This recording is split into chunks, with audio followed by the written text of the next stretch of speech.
We are live once again with our webinar, our last webinar in our series of Write Your Own Book, getting to done. And if you were here for that countdown with the plane in the sky, I feel like we are right at that. We're right at that part. We're just landing the plane, and that's you and me in the cockpit here today. Welcome, Paul.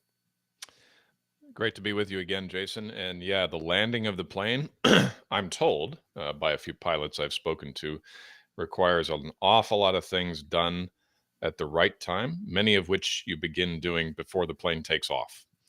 And I think that's a useful analogy for what we're going to talk about here because we're talking about a never ending ascending spiral process. We've been talking about that all through the webinar. And now we're going to touch on it. We're not just going to touch on it, we're going to dive deep on it today and give you everything you need to know about marketing your book. So Yes, ready to roll.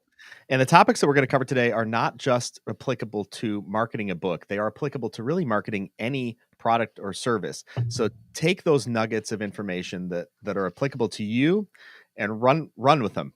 So we've covered planning, writing, editing, publishing, marketing today. Let's dig into it because we've got just an hour to accomplish a lot. But you're going to learn some tactics and things that you need to know to be successful in marketing your book. But first, laying the stage, we do want to talk about marketing in terms of mindset. We'll get into that.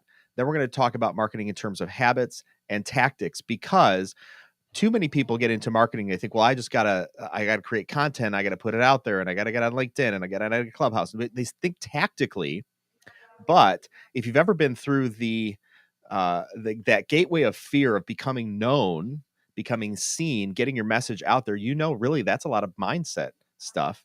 On top of which we build our habits. And those habits really are portable across the various tactics that change through the years. 20 years ago, we didn't have the internet the way we have the internet now. 20 years from now, it's going to be different. But if you have the right mindset of getting your message out to the world, you build on consistent habits, then the tactics can change in and out and you will be ready. Correct. No different from changing a lifestyle or a bad habit. You don't change the thoughts and emotions on the inside. You're not really going to change the behavior on the outside, and therefore your efforts are going to be in vain. So excited to get to this with you. All right. Well, getting out of the way, we got some common mistakes that we want to these might be remedial to some folks, but stick with us. One of the biggest common mistakes that you and I have talked about, Paul, working with hundreds of people, is this idea that assuming people know you. You might be known in a small group of people, but when you get into the wider world, assuming that people know you is a big mistake because you're bound to create less content that you need to, become less visible than you need to, because you think that everybody sees your face and they're like, oh my gosh, I'm so glad he showed up today. I I missed him. But nobody loves Mhm. you. Nobody loves you as much as your family and friends. Certainly not, for all you folks on the LinkedIn world. I'm connected to a lot of you. Paul is connected to a lot of you, but you don't really know us. And this is one of those things, another touch point to get to know us. The second one is assuming people understand you. Could tell us a little bit, Paul, what you're thinking about in this idea of assuming people understand you. I have a vivid and rich inner thought life, which when I'm walking around by myself mumbling under my breath makes perfect sense to me. When I'm talking with people who know me really, really well, in fact, the guys in my mastermind have a running joke line. They say, "Now, oh, we're inside Paul's head again," right? Um, and that you extrapolate that out when you're marketing. Um, I think what a lot of business owners, especially, are tempted to do is tempted to talk about things that because you're the owner and the operator, and you may even be the person fulfilling the service in your business, you can name a tool or a technique or a strategy or something that you do to solve a problem. And you can assume that if you just say those words, that potential customer on the end user side of your book knows what you're talking about, knows what it does, knows why they should have it, et cetera, et cetera. And that's just not true. So we're always looking to say, okay, what does the end user understand? And we're doing that both in writing the book. Now we're trying to do it in marketing the book. So we're trying to send a message saying, this is what this book is about in a way that target customer can grasp it. And this is why you should read it. This is why you should pay attention to it in a way that that target customer can appreciate and glom onto and make a decision to read it. And here's how you get it, right? We want to make it very simple for them to acquire that book quickly so that they can begin to get into your world and understand more of that deep context that you understand perfectly well. They're not familiar with it at all. Yeah, absolutely.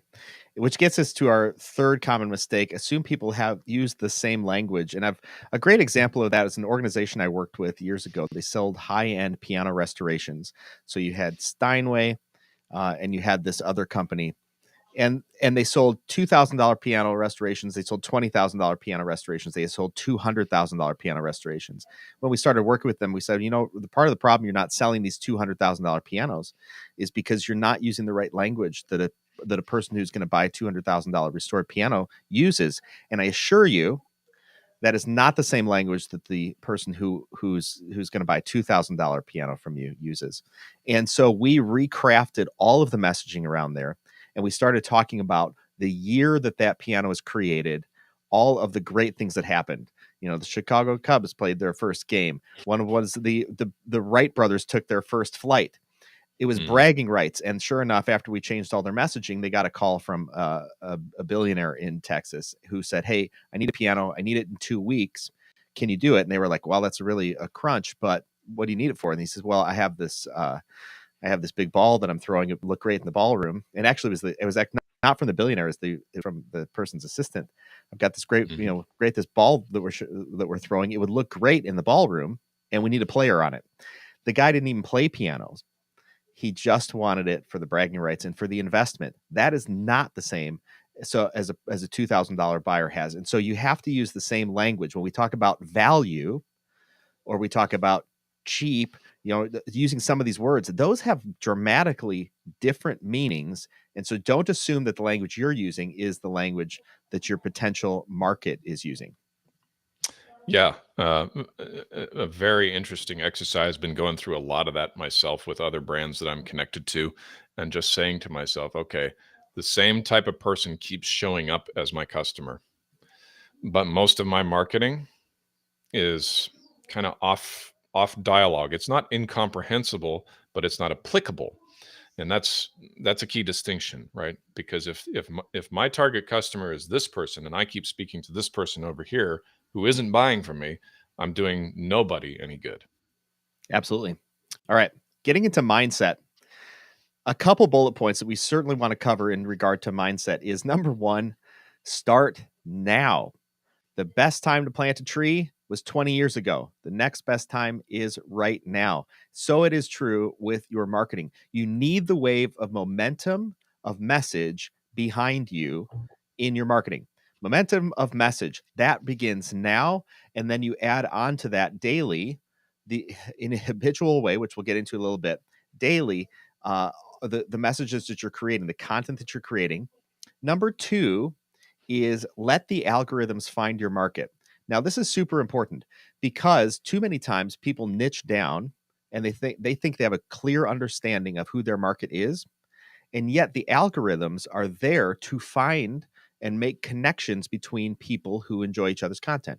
So if you put content out into the world, then allow the algorithms to find your potential target market and connect you up. Now, I'm running an ad right now for a journal, a wine journal, in fact, and it's the ad's on TikTok. And instead of specifying who I think these potential buyers are, I just put the ad out, and then the algorithm finds out who connects with that, and then gives me feedback. It says, here's the age, here's the gender, here's their interests, which then allows me to find similar audiences. But if I let the algorithm do it first, it does it in a faster, more repeatable fashion. So start now, let the algorithms find your market, and then that gets into fail fast and pivot. Put something out there, and if it doesn't work, then pivot. Move on to something else. You can test very quickly. It's not like putting an ad into the newspaper and then waiting for that newspaper to come out and then waiting for another newspaper to come out, another newspaper to come out, and see if anybody walks in your store, buys your book, and 2 months later you have to pivot. No, you can pivot tomorrow afternoon if your thing you're working on today doesn't work. And then obviously learn your market's language. We talked about that. And then we get into this idea of personal branding, which is all about presenting your image to the world, being you. And I think, Paul, you've talked a lot about personal branding in the past. Tell us, you've got a book out there, Influencer Marketing Secrets, and we're not here to sell the book, but you're sort of an expert in this area. So I want you to cover that. Well, what I always tell people, to put it really simply, Jason, is the only thing that you truly have uniquely as a selling point. I don't care what product you're manufacturing. I don't care what service you're providing. You are the unique thing that cannot be duplicated. As in the pile upon pile of stories that form who you are today. And so you can never underestimate the value of simply sharing. I borrow the stuff that you'll hear a lot of personal development gurus talk about, sharing your 5 F's: your faith, your family, your finances, your fitness, and your friendships. Now, I'm not saying get online and publish your intimate financial details. I'm saying get online and share your perspective about things.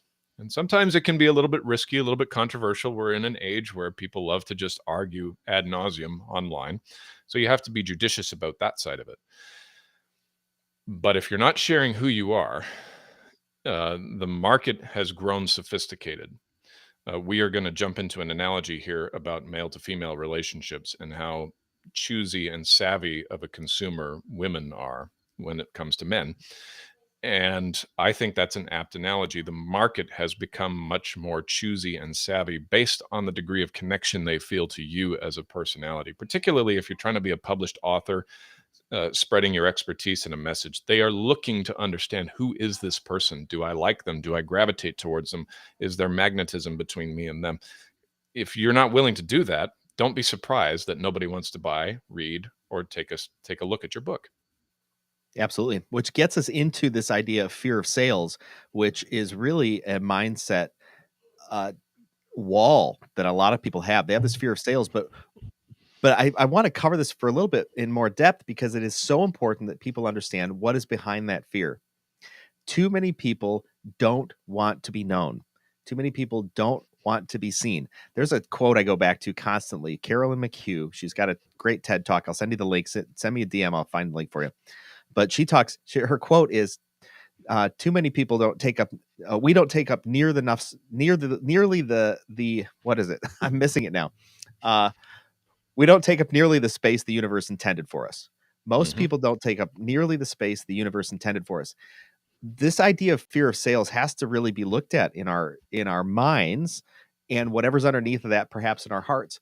If you have a message that can change the world, it is incumbent upon you to be good at sharing that message. You've got to become good at it, which is really a mindset issue first. If one of your core fears is not to be seen, not to be known, well, you're going to have an awful hard time getting your message out because you will subconsciously work against yourself at the times that people want to hear from you most. It's a huge thing to overcome, fear of sales, but there is something below that. So you've got to be willing to be seen.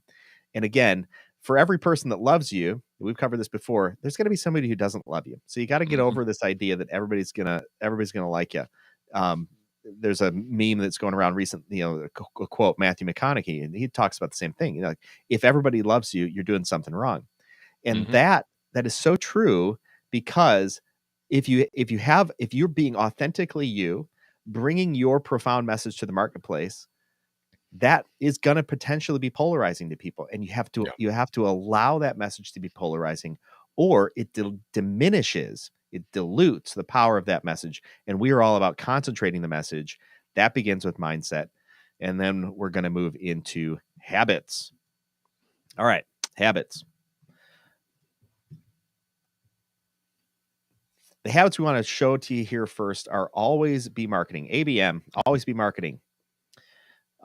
Which is this idea that we want to start at the beginning of the book. And Paul, you and I have had a great process that we've developed whereby even our strategy sessions are recorded and become content, which then turns into testing the potential messages that we want to put out to the marketplace. Unpack this always be marketing bullet point for us. Jason, I'll tell you right now, I can get on Facebook and LinkedIn day after day after day, every single day, and talk about, uh, you know, hey, I help people write books. Hey, I help people write books. Hey, I help people write content. Hey, I help people craft a message, whatever. If I do it in print, um, maybe might get one like, right? Um, but then we take the video content of you and me just having an impromptu conversation about a certain subtopic where we have expertise. We're firing on all cylinders. We have a great collaboration. It gets going back and forth. And we said to each other, why aren't we using this? We're investing a bunch of time both in each other and in in building a webinar and a product that can help the right person. Why don't we reuse this? And so we started creating audiograms with subtitles. Now, the reason we create the, the reason I said we should do this is because most people, when they're scrolling through their news feed on LinkedIn, they also happen to be sitting on the toilet. C'est la vie, right? Which means they usually have the sound turned down, which means it's better to have subtitles. But we started getting responses from this because people can see our faces. They can get a general idea of what we're talking about. It's short and sweet, only takes, usually 1 to 2 minutes at the most. There's subtitles so they can read along silently if they don't want to have the volume turned up. And we got engagement from it. And when you get engagement from something, that's a signal that what you're putting out there is resonating with people. And so that's why I say, right, always be marketing. Now, if you are better when you write just a long text thread, people just love reading how you write text threads, and you can share the same kind of thing in that format. Knock yourself out. Do it. I'm all for it. In my case, even though I'm a writer, my writing resonates in one format and not so much in another.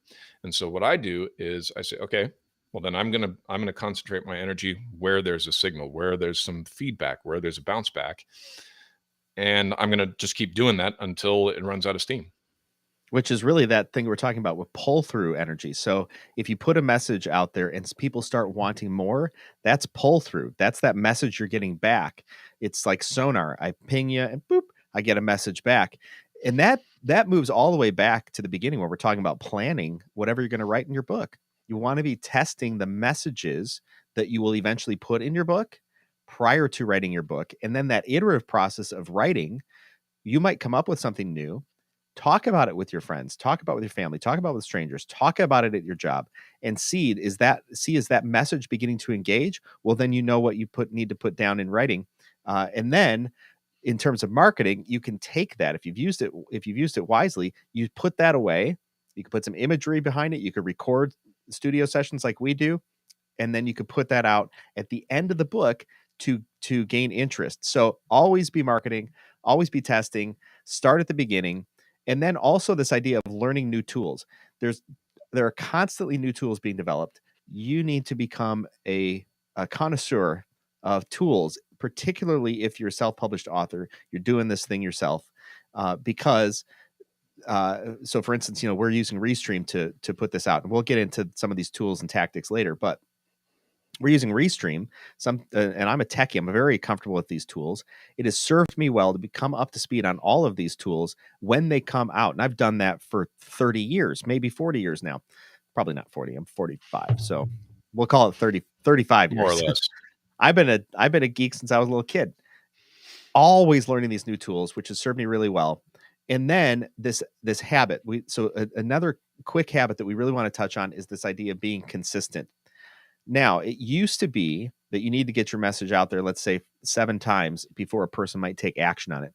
But with the proliferation of content, everybody's creating content all the time.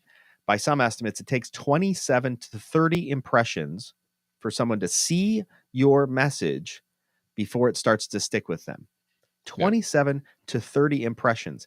How many times? Think of how many times you've gone to coffee with a person and talked to them about some certain topic. It hasn't been 27 to 30 times probably, but if you want to get if you want to meet people online, you want to get people exposure, you've got to put your message out there a number of times to build up the number of impressions for them to even notice you exist. Which also gets into this idea of you got to start someplace. You got to be willing to be terrible. The first time is going to be awful. That's fine. You're going to be all Yeah. right. By the 10th time, you're going to be better. And then Paul, this idea of luck favors the prepared, uh, and you've got some expertise also in networking. I think the two of those kind of have some synergies between those. Well, I immediately think of a couple of examples. Number one, just to reemphasize the amount of impressions.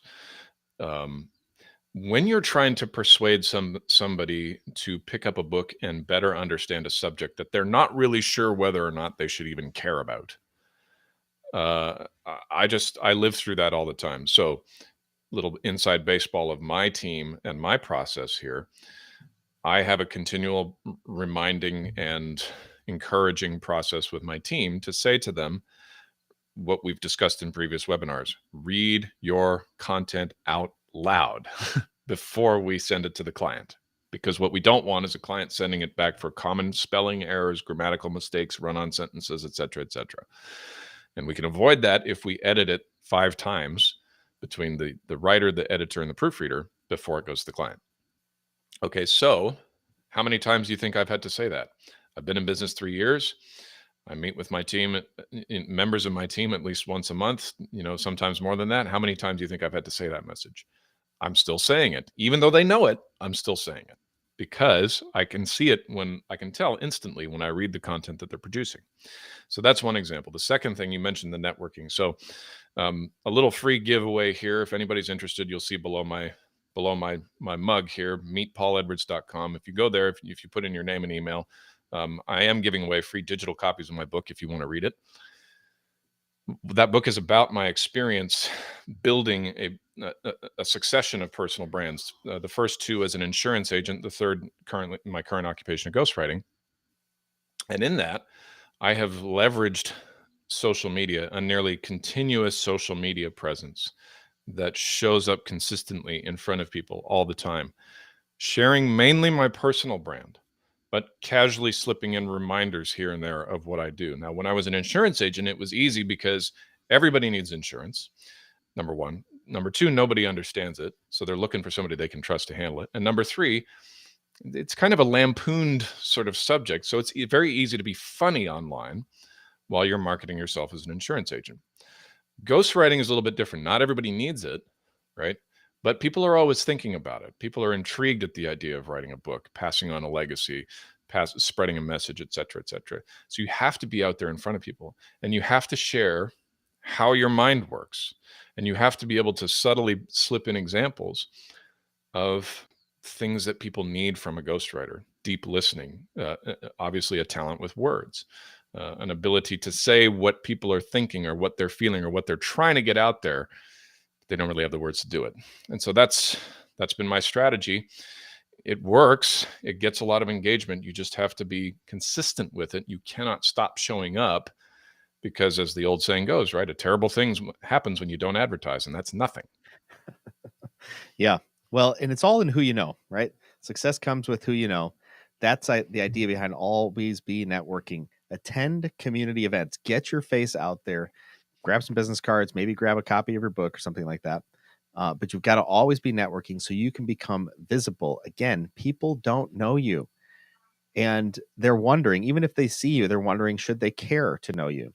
That is a huge, huge issue. So get over the misconception that people know you. They don't. And even when they do, they don't know you as well as you think they do. And so attend community events, network online. There are Facebook groups, there are LinkedIn groups, there are networking groups that I've even hosted some to simply make friends with people. It's okay. I host a podcast called Coffee with Humans. You can go to coffeewithhumans.com and we'll chat about anything you like. Just click the button. It's free, fun networking. There are places to do this, but if you can't get over the mindset of I don't want to be seen, you're never going to push to go to networking, and then no one will ever know you, and then no one's going to buy from you, even though you have a message that can change the world. Here's another great way to always be networking. Simply comment on social media. Find somebody that you follow and start commenting. Make even a very benign comment on something. Say, hey, that's really great. Thanks for sharing. It doesn't have to be a lot. but you will find that other people begin to connect with you Yep. because they're like, oh, who is this person? The other people who are in the always be networking mindset will in some ways drag you along if you just show up to the party. Show up to the party. Always be I've networking. got a quick story of that if we've got time. I really, this is really bubbling up inside me. Um, by doing exactly what you just mentioned, right? Just being on social media, commenting. So I'm a big fan, follower, listener, reader of Rabbi Daniel Lapin. And I wanted to interview him for my podcast, but I'm like, this guy appears in front of Glenn Beck and Sean Hannity. There's no way I'm getting him on my podcast. It's a little guy really with a couple hundred people in his audience, right? But I followed him on the Facebook group and I started commenting on stuff. And somebody in his inner circle saw what I was commenting, interacted with me. We struck up a friendship via instant messenger. And through the back and forth, one day I said, hey, tell me what you think about this. Maybe I'm crazy. I'd love to interview the rabbi for my podcast. Do you think he'd be open to it? Maybe if I said you told me to approach, right? Maybe if I said it was your idea. They're like, absolutely. Yeah, just drop my name. Here's who you email, and they'll get it set up. And I got him on the show. I mean, it's what I call approaching. Make sure my hand shows up in the camera here. It's like approaching like an L. Here's the high value target, right? You have to approach like an L and surround them. And so you network with the people who are next to the big shot, who nobody else really cares about. And all of a sudden now you have an indirect line. So really important point. The least you can do is be interactive digitally. Absolutely. All right. Now we're going to get into some marketing tactics, and we've reserved quite a bit of time for this, which I think is great because tactically there's a lot of things that can be done to market your book. But the framework, which I want to outline here is the thing that we all know. We've all heard it. We've all been talking to a significant other. Usually it's women who say this. They say, he looks like a creep. He looks like a creep. And you'll find, right, exactly. He makes me uncomfortable. He looks like a creep. And when we're talking about marketing, that's the worst thing you could do. Yeah. You've really got to fine tune a bit of your image before you start putting yourself out in the world, particularly if you've written a book. Now, when we're talking about marketing tactics with writing a book, a headshot, what do you look like online? That is a critical thing, I think. It sets the tone for who you are. I was working with an entrepreneur yesterday, and he wanted to talk about fundraising for his new startup venture. And so we talked about the different options for fundraising for startups. And I said, hey, I noticed in your LinkedIn profile, it's you with a little kid on your shoulders. I said, have you noticed how many startup founders don't have that? And he's like, you're right. They don't. No, they don't. If a certain road of startups, if you're going to go off and get, Series A financing and funding and that type of stuff and go public, you sacrifice. There are some big sacrifices that come with that. Sometimes that is sacrifice of personal relationships. It pulls a lot of energy because you've got a lot of you're kind of sprinting all the time. Yep. Whereas if you want to build this around a lifestyle, you want to build your company around a lifestyle, you can work in some of those things that are maybe more important to you, like your personal relationships. So if you want to keep I told him, if you want to keep your kid over your head, maybe consider how you want to build this company. But choose a different line of business. Yeah. But and he's like, that makes a whole lot of sense. All right. So headshot, it's going to set the stage for who you want to be, who you want to be known as. You can see, if you look on my LinkedIn profile, I've got some cool stuff up there. I've got a falcon. There's a particular reason if you want to know why that falcon exists on all my stuff. There's a real good story behind that. But that's also idea of the fundamental thing that you need to do is you need to have a great book cover. We've all seen a book on a shelf that just stands out. You're like, I want to read that book. Yep. It doesn't happen by magic. It happens by diligent design. So a headshot when you're going to be seen, and then a book cover, and then attend to your book sales pages. There are a handful of sales pages that you might have to attend to one of which could be, and we'll get into this a little bit, your website, having a sales page for your website, but also the sales page on Amazon or Barnes and Noble, wherever you're going to sell this book digitally. Or there might be perhaps even a point of purchase display that you could have out on a table or something like that. Really important to attend to those things. And take us through some of those, some of these other ones, Paul. We're talking about word of mouth, which I think gets into a lot of your work with influencer marketing secrets, and then social media posting and commenting. Yeah, with word of mouth, here's the thing. It's there's an analogy between networking and ghostwriting that I've thought about for many years, and that is that I want to turn my referral network into my series of ghostwriters who carry my message to other people and tell them about me. Right? In other words, I want people spouting, repeating what I would like to tell people I don't know.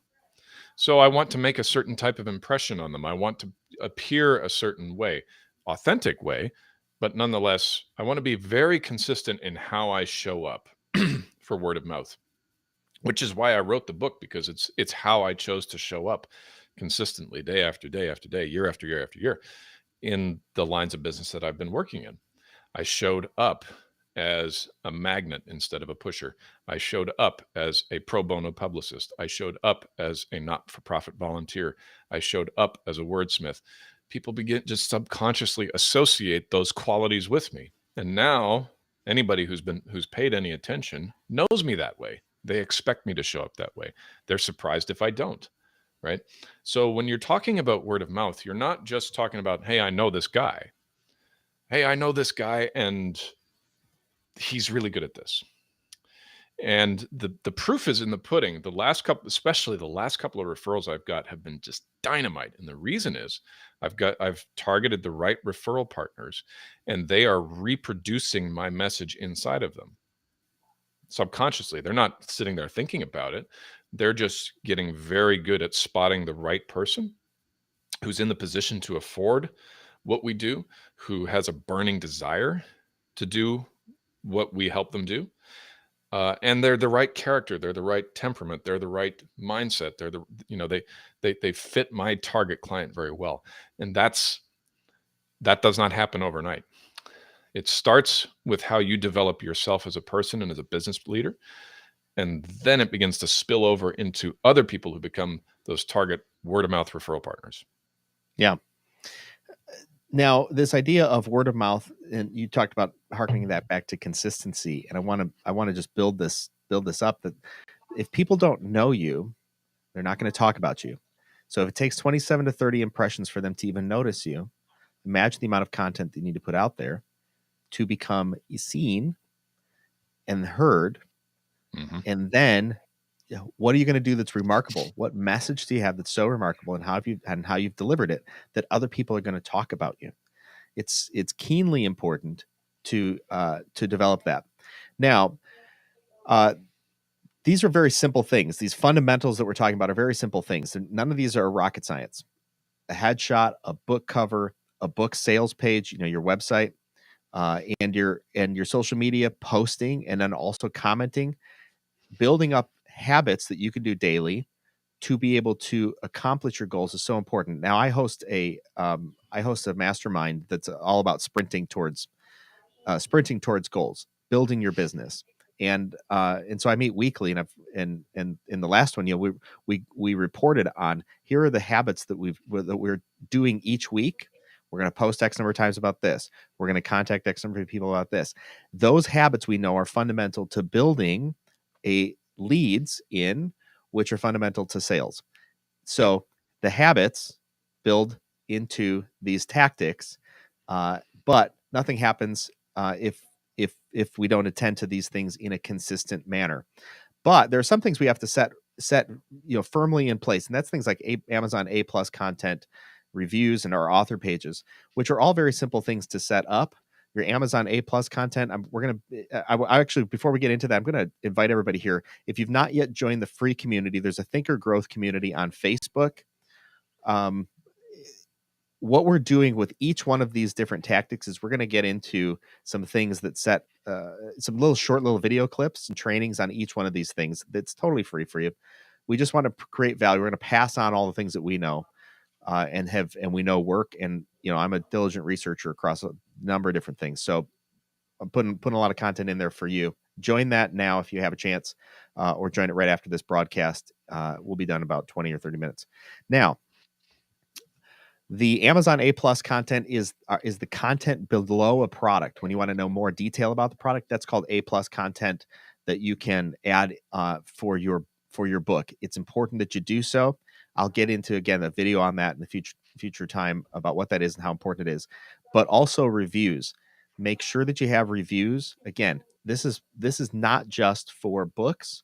It's for any product or service. If you don't have reviews, you lose authority, because you talking about yourself holds much less weight than someone else talking about you. It's why every public speaker has somebody who lobs the ball to them, says, hey, our next speaker is Paul, and here's an amazing guy he is, and here's all the things I know about him, and isn't he wonderful? And the audience simply believes it, like, hey, Paul's a great guy. And then Paul gets on stage and gets to prove he's a great guy. But if Paul just got up and said, here's all the ways I'm a great guy. Hey, I'm a great guy. People would be like, looks like a creep. So it's important that you have reviews, and the more reviews you have, the better, but really high quality reviews. This gets back all the way back into this planning phase. Who are going to be your supporters and your champions, the people who are going to get out of the gate and go to bat for you. If you haven't caught those webinars, we'll send us a DM. I'll get you those webinars. But also becoming a guest on podcasts. I think this is fundamental.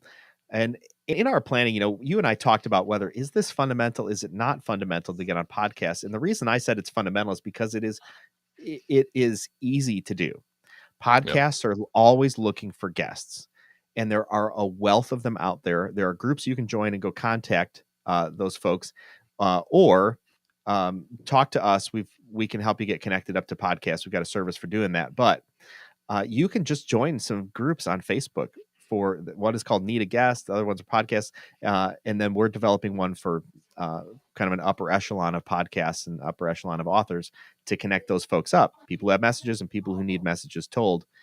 It's easy to get on podcasts. You can talk about your book. And then your email footer or your email signature. Using email. Your email signature. I keep calling it a footer. It's signature. And also mining your email list. But if you put on your signature, buy my book or see my book, and take people to have that link on every email you send out, I guarantee you people will click that. And think of the number of emails that you send. People will go like, oh my gosh, that person has a book. They will have never known otherwise. I have a very close friend who went out to lunch with him a couple weeks ago. And I said, yeah, I got that book published. He said, you did? And I was like, oh, shoot. Well, the only place I'm connected with him is on my personal Facebook page. He doesn't follow in any other of my circles. And I was like, yeah, I probably didn't post enough about it on my personal Facebook page. Well, people still pay for radio advertising for this reason. Who listens to the radio anymore? Well, people do. Yeah. And sometimes it's the only connection you have. And if that audience, that's how they make purchasing decisions, or partially how they make purchasing decisions, is through the content they consume and receive every day. And their primary means for it is the radio, because they're out doing whatever, or that's where their work takes them. It's going to sink in, and it's going to have an effect. Yeah. Along with the fundamentals, I also included blogs. Blogs are looking for content. Blogs will, you can create a blog and you can start microblogging, taking content from your book and maybe expanding on it, or presenting a different side of that content, because you already have an outline. You could start writing a blog and using your existing content from that. But there are lots and lots of blogs out there, and you can pitch to any of these blog writers and say, hey, I'd like you to look at this book, or here's something I'd like to talk about. People will write about you. And then I also added Facebook groups on there. And I know people are across the board on whether they use Facebook groups or not, or how much, they engage on each of these social media platforms, which gets into this, gets back to this idea. You always got to be learning new tools. different ways of connecting, and we'll get into some more that people might not even know about in just a little bit. But Facebook groups, there are groups for authors, there are groups for writers. Just go onto there, get yourself linked into there, follow them, sign up. And there are people who will, in fact, I was just on one recently. The guy said, send me a link to your audio, send a link to your audio book because I'm going on a road trip and I'm looking for audiobooks to listen to. It's like, oh, okay. Who knew that people were just looking for books to read and listen to? There are groups for that, and they have tens of thousands of members. So you can look for those. Join our free community on Facebook as well, the Thinker Growth community. We'll get you linked up to those groups as well. Whew, One I thing feel I like I'm want to talking a add million real miles quick an hour. there. One thing I want to add real quick there, Jason, is I think sometimes people get in their heads that you got to join a Facebook group that specifically by name identifies your target reader or your target client or whatever. And I've found that group just doesn't exist. But I have found tangential groups, right, that I can approach my target client. They're in there, but that's not where I would think to look for them because they're not named that way. So there is something that brings us together. You find something that has commonality, common interest, common passion, especially. You are not too far off from finding somebody who shares your passion and also may well need what you provide. So Absolutely. that's another way to do it. For sure. Those, I think, form a lot of the fundamentals for marketing your book. If you don't have these as as fundamentals in place, as a foundation, the other things start to fall real fast. So, for instance, Mhm. if you're going to run a press release, so we're looking at level 1, we want to get further out there to our market. A press release, you can write a press release and you can send it around to all of your news channels and you can put it online. There are services which will distribute it, which are effective. I've used them, but you need to send people someplace. They're going to do search for you. So you got to have a website out there with the book sales page. You got to be seen on social media so that when people search for you, they find you. And Yep. then again, back to how do you show up? Don't look like a creep. Yeah. And then doing lives or webinars. There's a handful of ways to do this. This webinar, for instance, is streaming right now to YouTube, to Facebook, and to LinkedIn. And I've got other lives and webinars that have streamed elsewhere, all at the same time. But you can use a live or a webinar. You can come on something like this, or you can develop your own, where you start unpacking some of this expert content that you put into your book. And getting back to one of these misconceptions that people even know what you're talking about. If you go on a live or a webinar, you start unpacking what you're talking about. You begin to get some feedback on what language works and what language doesn't work based on engagement. But lives and webinars, there's easy tech behind that, and we'll get into some tools in just a little bit after we get through this marketing tactics stuff. We'll get into some tools that we use to produce these lives and these webinars. And again, you and I are a perfect example, I think, of people using their skill sets in really profound ways, really great ways, where your knowledge and expertise, experience in book writing, and my expertise and knowledge in marketing and tech, we came together and we're producing this webinar. It wouldn't have happened without both of us coming to the table. But something you should look into, I think, as an author. Content marketing audiograms. You are a huge fan of those, Paul, and so we produce those for every strategy session, and then we take clips off of this. Talk to us a little bit about how you use those. Well, for me, I noticed over the summer, I started recording just videos sharing about different things I thought about, and then I would find ways to tie them into writing. And so, for example, I would get on and talk about, I read this passage in the scripture and, maybe a little bit of observation and commentary around it. And then I would say, so what does this have to do with your writing? Well, let me explain. Okay, that was great. And people liked it. It got more engagement than if I posted in print. So when it came time for us to start brainstorming this, I said, let's just leave the record button on, because we're going to have a magic moment. We're going to have something where we start playing really good tennis, just volleying back and forth. And that just amplifies everything. And before you know it, we've got content that we're not using unless we record it and chop it up and turn it into audiograms. And I tell all of my clients now, with all the content we're producing short copy content to be used primarily as website copy. I tell them, but I said, but don't stop there, right? We're recording the interviews. So chop those up, turn them into audiograms. You need help with that, give us a call. We'll show you how to do it. Same thing with my author clients. I'm telling them, the best time to start marketing your book is before you've written a single word of it, right? So we're going to be doing interviews throughout this process, and you can repurpose those. I think they're a fabulous way to do it. We are living in an era where it's a very visually driven society. It's not to say that words aren't important. It's not to say you should only do video. Better, I think, if you can do video that is educational and interesting to look at.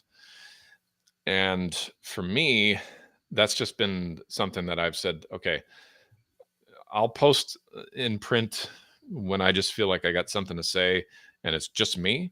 But if I'm doing anything business related, especially, I want a video of some kind. It doesn't have to be a live action video. It could be a still shot with the audio waves bouncing up and down and branded and all that. You don't, because if you're not in a professional setting, when you say what you say, that can work against you. But you can still use the audio from it, and you can still capture the eye that way with branded material. So either way, I think right from the get-go, right as soon as you start brainstorming the idea, you start doing your planning and your research, like we talked about in module 1, you need to be repurposing and leveraging that stuff through audiograms on social media.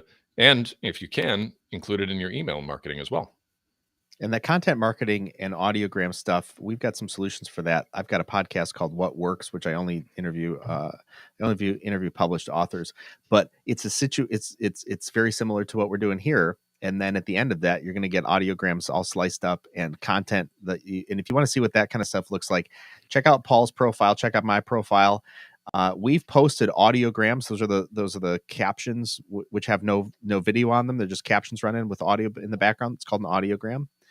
We posted those, and you can also see how we've posted the content from our sessions, either here or from our planning sessions online with these short little minute and a half clips. So check out our profiles. You can see those in our content posts. Public speaking. There are lots of places that you can do public speaking. Number one, I've got that podcast, and so podcast. It should probably be linked with public speaking, but a podcast is just a technological way of talking to somebody, or you just putting your message out there in a recorded way. So you can we take this content, we can put this out in podcast because we can rip the audio off of it. If you want to see examples of that, you can go to coffeewithhumans.com. It's a live streamed video cast, and then the audio is ripped off of that. That becomes a podcast. It's kind of like it dovetails into public speaking, because public speaking is just doing it live in front of an audience with them audience in the room. It's this idea of lives, webinars, taking clips of content and then doing podcasts. It's all kind of lumped together using different technologies. But public speaking, get into chamber events. You can do church. You can go to churches. Clubs are looking for people. There are networking groups in your town, I'm certain of it, that will happily have you talk about something, whatever it is, your product, your service, your book. There are trade associations and trade shows. You can do a quick search of those if you need to kind of know where some resources are for those. I've done this work for years. Got some links to those, or conferences. And as you start to become known and visible, you will get requests for public speaking. I was recently requested to talk to an association here in Illinois, a pretty reasonably large association, but they got my name because they know I published a book and they know I'm a business advisor and I do stuff with marketing and mindset and all sorts of things. But I was simply visible. Yep. By putting, I think in this case, my book, and they're like, oh my gosh, this guy. And they knew me from other things too. And they said, how much would you charge to do public speaking? And it's a paid gig. So you can either do public speaking for free to get your name out there, chamber events and things like that, or this starts to move on itself that people will pay you to come to conferences and speak and get the word out. But there are also things like LinkedIn articles. Write an article, you can put it on your LinkedIn profile and people will find it. It just sits out there. It's more permanent and less transient, let's say, than a post. The article sits in your profile. You can even link it as a featured article so that it sticks around. If you need help in doing any of that, let me know. But promotional websites. Before we move on to level 2 here, and I know we're running short on time. Promotional websites. There are promotional websites where you can list your book. I've got a list of those. So it's not just Amazon, it's not just Barnes and Noble. They're basically marketing websites for your book. Another way to get a listing out there. And then we move on to level 2, which is traditional broadcast. You brought up radio. You can also get on TV. There are news shows. There are public access shows. There are cable shows. There are lots of places that you can get into traditional broadcast. Paid ads is a rabbit hole.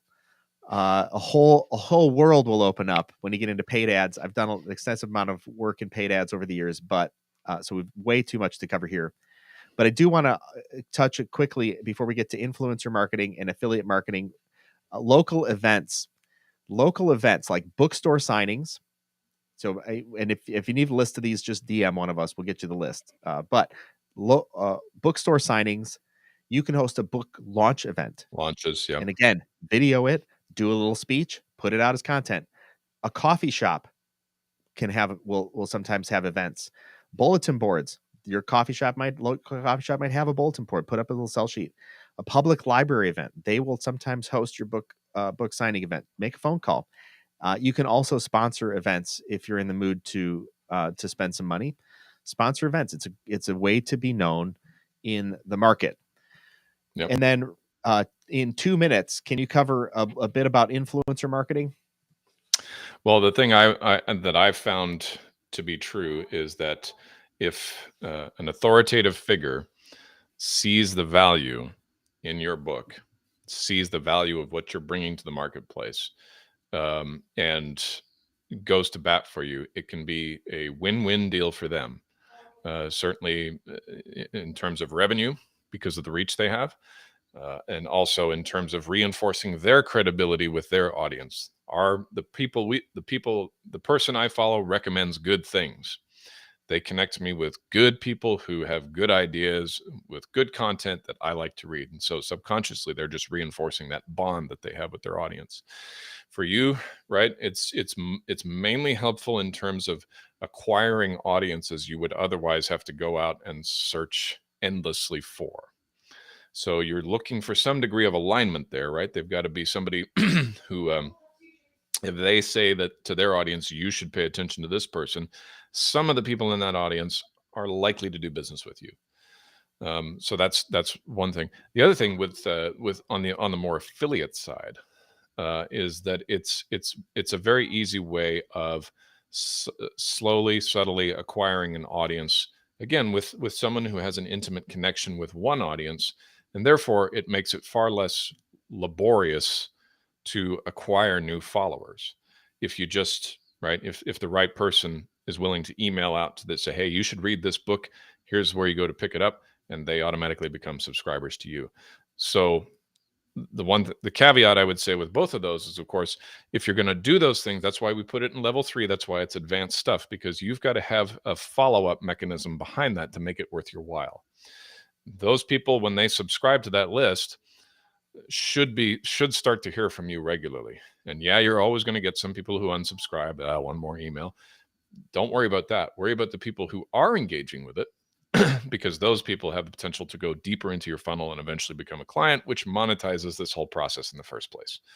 So, everything at the right time. I love how we've prioritized this, because if you start doing level 3 stuff when you're supposed to be working on level 1 stuff, it's not going to work. You got to get things in the right order. Yeah. The last one on that list is affiliate marketing. When somebody makes a sale for you, you give them a cut. That's the basics of it. There's lots of ways to get that done. Again, these are tools and techniques that I and you know, I've used for years. I've done this stuff for 2 decades or more. So contact me if you need any help with that. But real quickly, I want to get to some tools, content creation tools that you should know about. Canva's graphic design tool. There's also video editing, a number of other things on there. Canva's a tool you should know. Descript is also a tool you should know. If you need help with any of these, let me know. Restream is a streaming platform. You and I are using this today. There's also others. StreamYard is another popular one. Restream, I happen to like it for a handful of reasons, which we're almost out of time, so I can't get into those. But Google Meet, also something that you should probably know about. And then Zoom, obviously everybody knows about Zoom, but depending on what you're looking to do, you know, something like Restream or StreamYard might be the better solution for you. And content distribution. We all know the popular ones, the ones that everybody knows for years: YouTube, Facebook, Twitter. But there are some things coming out that you might not know about. Clubhouse. Clubhouse is an audio only app. You can be there's a virtual stage with listeners, and then you can be invited to become a speaker by just kind of raising your hand. Clubhouse is an app you might think about. LinkedIn has Live, which we're doing right now, and live audio events. If you've got something profound you should say to the world, consider hosting a live audio event. But getting back to this idea of commenting on social media, just join somebody else's Clubhouse, join somebody else's audio, and get up on stage and talk, or put a comment out there and let people interact with you. You've got to become known and seen. And then Twitter also is getting into the game with audio and obviously video. And so get out there, know the tools, always be learning, always be networking, always be marketing. And my great friend Renee here talks about don't assume they know you or understand you. Yes, for sure.